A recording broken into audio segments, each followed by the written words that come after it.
Right, guys. I had a couple of comments there, and I like looking at the comments, and they're pretty good to get the subjects um, going and to see what people think and what people agree or don't agree with, and that's the whole essence of like a discussion, things like here. That like I'm mostly giving my opinion and my take on things, and which a lot of it I've actually you pick up from other people. A lot of it, including like the understanding the fiat money system and stuff like that.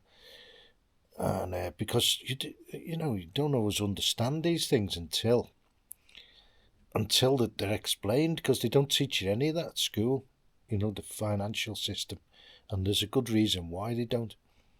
The fiat system and all that, and APR and all that stuff. They let you find that out for yourself at a later date. So one of the comments was about population decline, and is it really a bad thing? But they did say, but is it better than being crowded like the UK? And I've often thought, and I have covered this before, but it's worth covering, because people keep coming and going.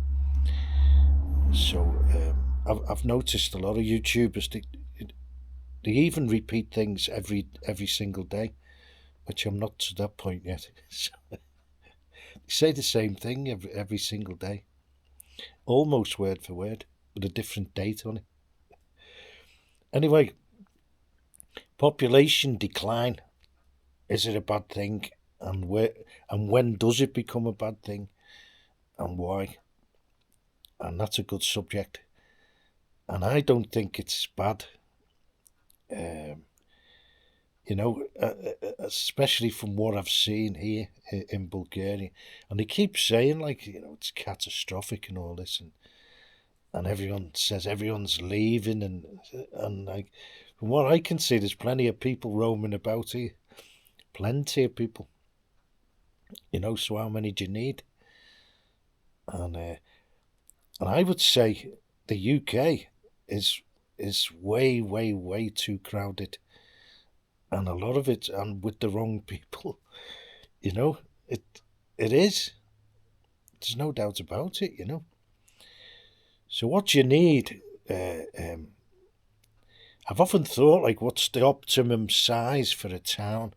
And I've just been to another one, which is the same size as the one I kind of am a satellite to.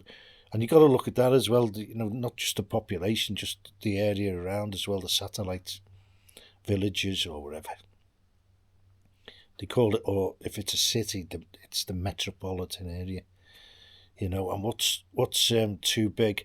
Now, a lot of big cities are failing now in the West.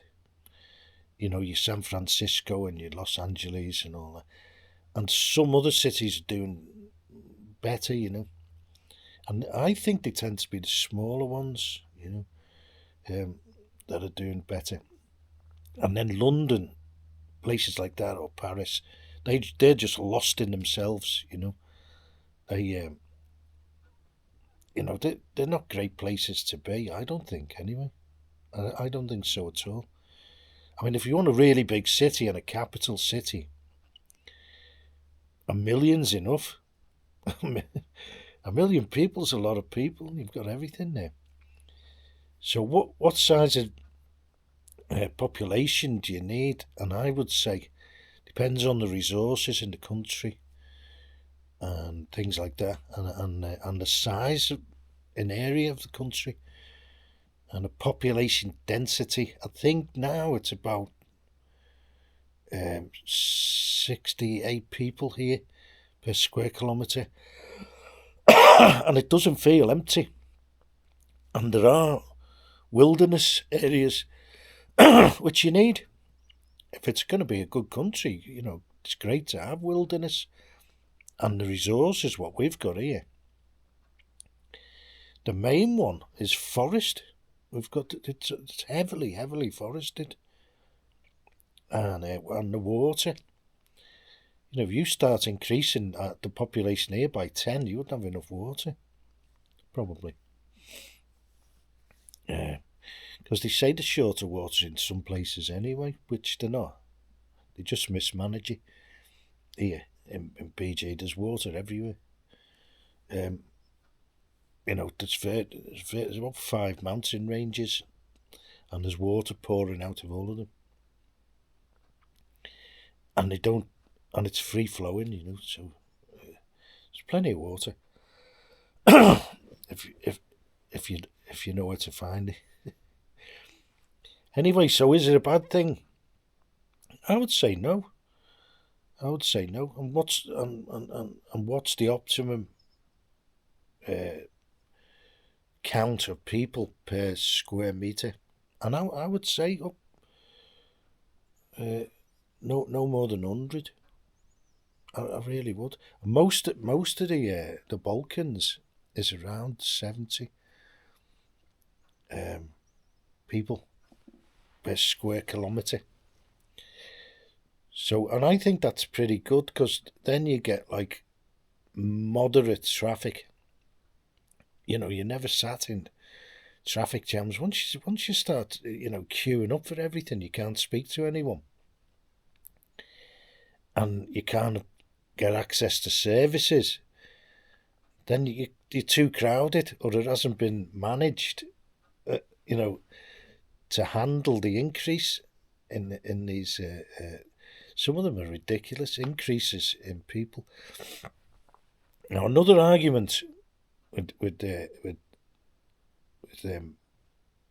population decline is that you won't have enough people to service the old people. Now, I'll just explain something. Say you've got, let's say we work on 100 people at 60 years old, right? Right, so you've got 20 years, but you've only got, at that point, 50 people being born, right? Now, people say, like, you need people to pay into the system to keep the old people. Well, the old people have already paid in, haven't they? So they're getting what they paid in, and there's a deficit there, because a lot of people have checked out before they get to the pension. So that's one thing that you know a lot of them have checked out. Who paid in, probably. Some of them probably get to the last 2 years. I might get to like 66, and I've paid in the full 35 years and all the rest of it, and I'm not going to get anything if I check out, you know. And it happens all the time. And that's another subject, actually, that I'd like to look into. How they calculate the age, you know, expectancy, life expectancy. That's what I was looking for. Because I can see a lot of people checking out earlier than they say the life expectancy is. Now, is the life expectancy just for those who reach it, or is it for everyone? And I don't think the figures, at least the way they work them, I'm going to look into that, the way they work it out, because not many people, it looks to me anyway, with all these turbo cancers died suddenly and all the rest of it. Not many people are even getting to pension age, never mind life expectancy. And they keep saying we're going to live to like over 100 plus. Have you seen people who are 100? I mean, they're like kind of the freaks who get to 100, and there's not many of them are functioning in a, you know, very well. Anyway, and you don't want to be hanging about like 100, and they say we're gonna we should be going to 110, 120. I don't buy that at all. I don't buy that at all. I don't think the human body, it can last that you know, it can last that long in a lot of cases. You know, your wear and tear's already kicking in by the time you're 60. Yeah. And the energy levels and all that, you know, so, and a lot of people's brains have gone by then. So I don't buy all this life expectancy. Anyway, getting back to so you got 100 people, right? 100 people, 60 years old, right? At the time of counting. And then you've only got 50 people getting born, right? So they say, well, those 50 people aren't going to be able to service those 100 people. Well, they're not going to have to, are they? Because out of 100 people, probably by the time these people are earning, who've just been born, which is like 18, 20 years old, right? I'd say, 90% of these guys have checked out by then. They'll be 80 by the time these kids are 20. So they won't have to be paying for them. And those people have already supposedly paid for themselves. If you've got a proper society where everyone works, they've already paid in. And a lot more people who've already checked out before 60 have also paid in. So if you work it out and think outside the box a little bit, and don't just think about what they're telling you, you've got to think it through. Like the way they portray it is, you can have all these old people. Well, you're not, because they die. They check out. They go. By the time these kids are going to pay, and they're not supposed to be paying for them anyway. You're supposed to pay for your own pension, because some people only collect a pension for like 5 years before they check out, and they're 73 then. And a lot of people have got, going then. 73, 75 onwards, you're on borrowed time. Let's face it. And especially these days when people, the diets people are eating and all the Wi-Fi knocking about and all that, people are dying early.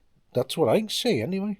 Just like, going through my life, you used to get people dying, but like these are in big numbers. You get people checking out all the time. Venus Williams just checked out 43. And that's normal now. People don't bat an eyelid. It's like, oh yeah, and they never give the cause of death nowadays. They just say the family wants to be left alone in the grief, and so they don't have to tell you what they died of. That's how I read it anyway.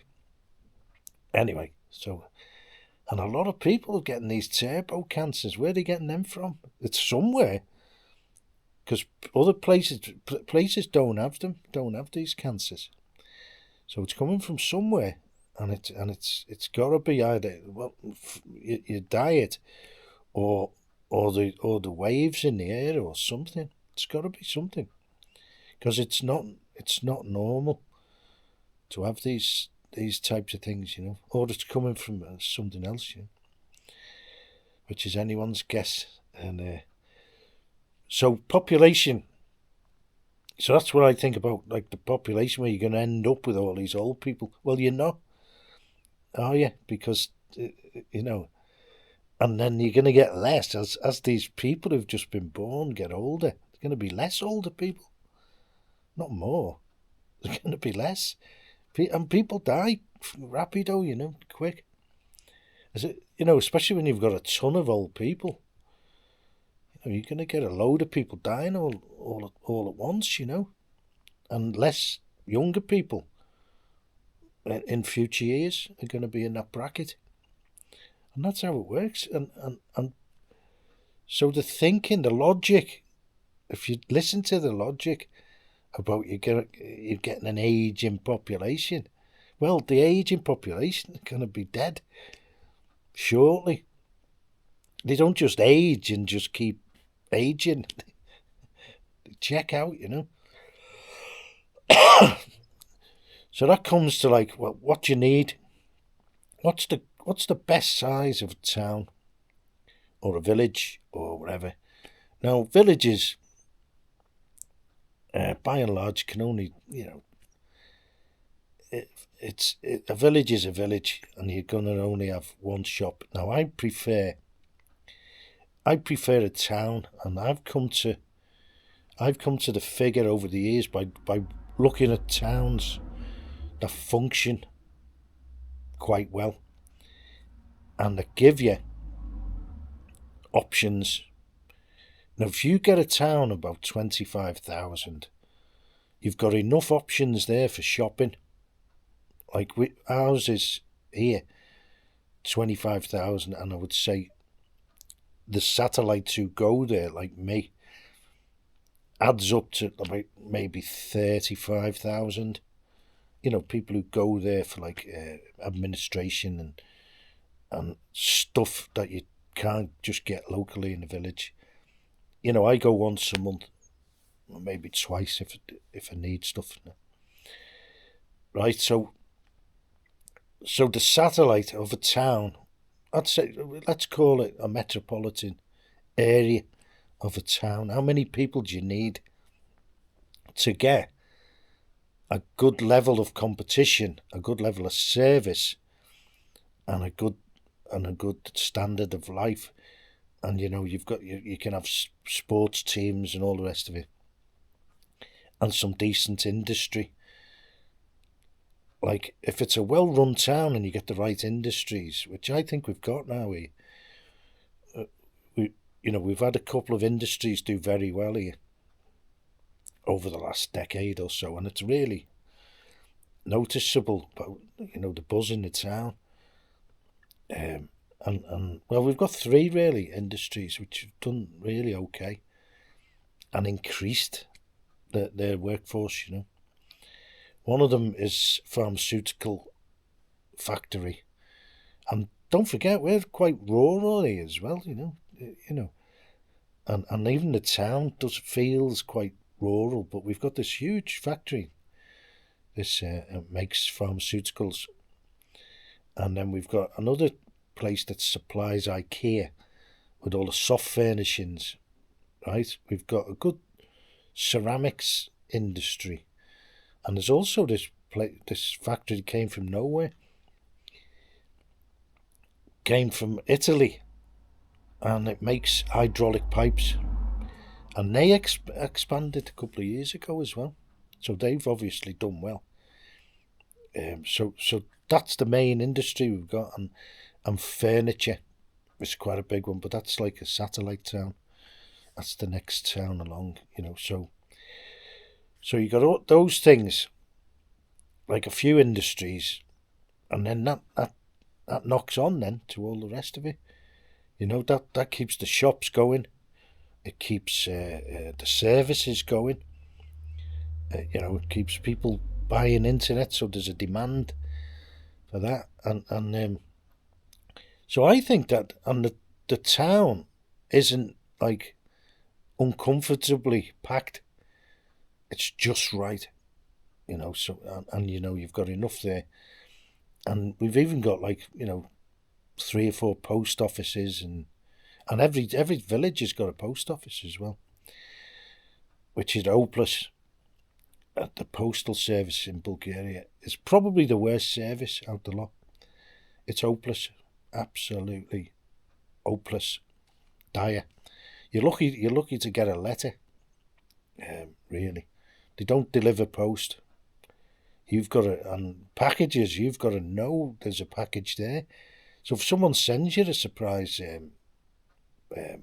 present or something like that, you're not going to get it, because you've got to go and collect it. And if you don't go and collect it, they send it back, and they don't know where it's gone back to. It's just gone back to the last place it was, last place it came from, and there must be parcels, a big pile of parcels somewhere in Bulgaria, because it's hopeless, the postal service. So come on, Bulgaria Postal Service, pull your socks up, get your act together.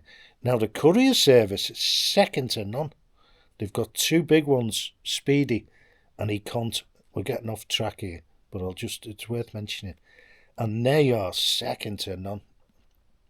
Brilliant services. No one uses the postal service.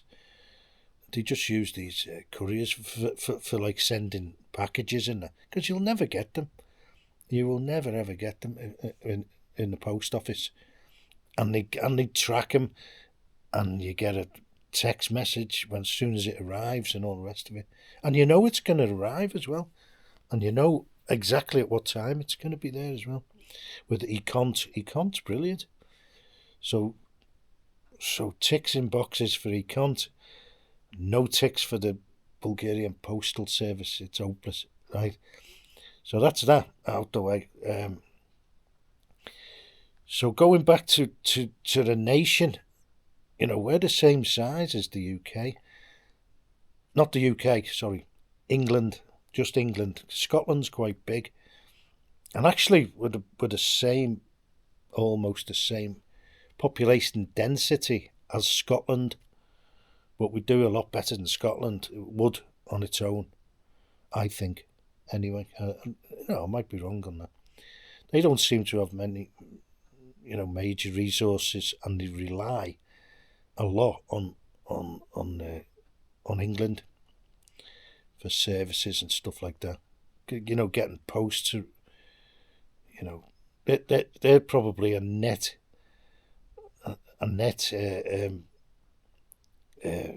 kind of beneficiary of like the postal service, because it costs so much to get letters up to like John O'Groats, places like that. So and that kind of thing, and their education services, I think, and the health services badly run. So they say. Anyway, so that's the population density here is about the same as Scotland, but it's a lot better run here, I think, for the number of people per square kilometre, because they're a lot more evenly distributed here than they are in Scotland. Most of Scotland's all in the belt. I think they call it the central belt or something like that. All across from Glasgow to Edinburgh, there's a central, and then anything above that, you're in the sticks. You're in the wilderness, and the weather's terrible. So, so I'd much prefer Bulgaria. Although I do like Scotland. I think Scotland's great. Even with all its kind of problems, and they focus far too much on what's going on in England. That's what I found anyway. In Dundee, they're obsessed with Westminster and the English. Like in Bulgaria, they never mention what Greece is doing here, or like anyone else, or Romania. You wouldn't even know Romania existed. No one ever mentions it. So that's another thing about Scotland. Concentrate on yourselves. Don't worry about what's going on in London. That's not going to do you any good at all. Just wasting time. You're wasting your time and energy. Right, so there's a few side notes. So that's what I would say. The population density, it doesn't really matter, and it's not a catastrophe. I mean, look at the people you got in England. It's full of non-producers, and it's full of traffic, and it's full of everything's impersonal. And you really are just another body, just a number. And the service then starts lacking. So in a town, I would say, yeah, 35,000 to 50,000 maybe. You know, and you've got a good town then. And, you know, you should be able to go into town, park up, have a choice. I've got a choice now for supermarkets, you know, and things like that. Just a choice, you know, you've got a choice. There's tons of like competition with lawyers, or if you need anything like that, services. There's plenty of doctors, plenty of dentists. You can see a dentist straight away, not like the UK. You can see a doctor within 10 minutes. And if you need to go to hospital, you get seen, you know, in 10 minutes there as well. I've been there for medical. And they have a great big corridor. And all the doctors, they're private, but they're all located in the hospital. So that's it's a great system, although the actual systems had to catch up because it was pretty grim, health system here now. But what they're doing now is bypassing probably 50 years of progression and just going straight to the latest technology. It's like the phones; they missed out the brick and all that. They just went from nothing to the best phone ever, you know. And they do that with a lot of stuff in these countries, you know. They don't have to go through the pain, like cars and all that. You know, we had to go through all the garbage to get to decent cars, you know. Morris Itals and all that, Allegros, all them type of things. And they missed all that. They just went straight to number one. And you find that with a lot of things. Yeah. So you've got plenty of choice on you know, insurance companies, and they all tend to be in the same areas. All the lawyers in that are in the same area, and then you get all the insurance companies all lined up. So you've got a good choice, and you know, you've got a good choice of shops. And recently, we've got like a B&Q type place, and that's decent enough. And we also got a big tech store as well, technical goods, right next to Lidl. And so is the other place actually, the B&Q type place, and there's a few of them. So you've got a good choice there as well. So in a town of 30,000, you've got everything really you need. Now, would you ever have to go out of that town for something that you couldn't get? It's the next question. You know, has it got everything that you'd need? And the answer is yes, except you can go online now, and you've got these super couriers, right, which I do quite often actually. And you can go and you can get anything you want then online from like Sofia. So you don't have to go outside the town really to get everything you need. And even you could even have a weekend break here, 25 minutes from the town. You could even have a weekend break in the mountains up here in the spa resort, 20 minutes away from the town. And you're in a completely different world. You're in a holiday resort, and it's still in the metropolitan area, you know. So yeah, that's the type of thing I think about with population. You don't need crowds and crowds of people. They're all tripping over each other. You don't need them. And the more people you get, the more dregs you get. And the more people, you know, they've got a lot of social problems now in these big cities everywhere, because it's all falling apart, you know, the fiat system. That's what it's all about, debt. Okay, cheers.